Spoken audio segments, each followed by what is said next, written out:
Warahmatullahi taala wabarakatuh. Bertemu kita lagi dalam video yang ketiga, bagaimana menjadi tutor profesional dan juga tutorpreneur.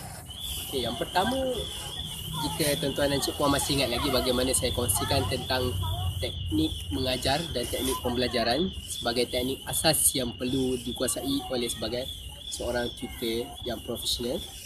Dan yang kedua, saya kongsikan tentang bagaimana dengan teknik mengajar saja belum cukup lagi, perlu ditambah dengan teknik pemasaran yang berkesan. Dan yang ketiga, untuk video kali ini saya akan kongsikan tentang bagaimana dengan menggunakan teknik pengurusan ataupun management yang profesional akan mengembangkan lagi perkhidmatan tuan-tuan dan cik puan. Okay. Jadi jika dua teknik yang sebelum ini dilakukan dengan baik dan juga berkesan, saya pasti bahawa perkhidmatan tuan-tuan dan cik puan akan tersebar luas. Dan dengan itu, tuan-tuan dan cik puan perlukan tutor-tutor untuk membantu dalam bidang pengajaran. Okay, kerana apa? Kerana pelajar semakin bertambah.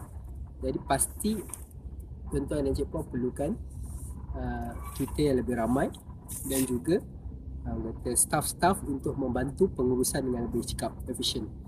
Jadi saya bahagikan kepada 6 teknik pengurusan perkesan. Yang pertama adalah dari segi F, financial.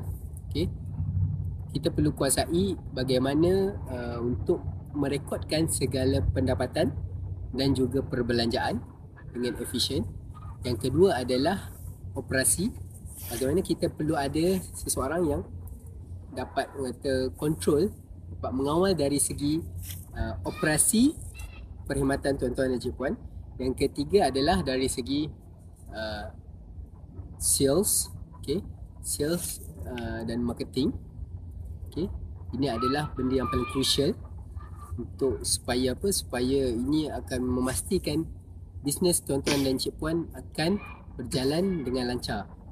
Dan yang seterusnya adalah administration. Perlu ada pengurusan bahagian admin yang dapat memastikan urusan pentadbiran dapat dilakukan dengan lebih kemas dan juga sistematik. Dan yang terakhir adalah H ataupun human resource.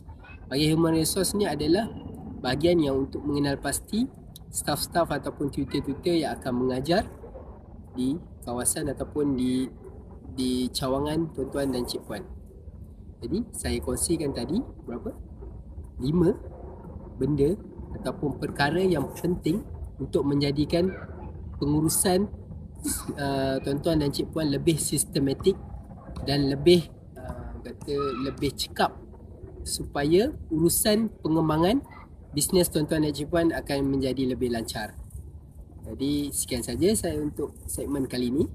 InsyaAllah saya akan kongsikan lagi dalam tips-tips dalam video yang seterusnya. Yakin sebelum berjaya. Assalamualaikum.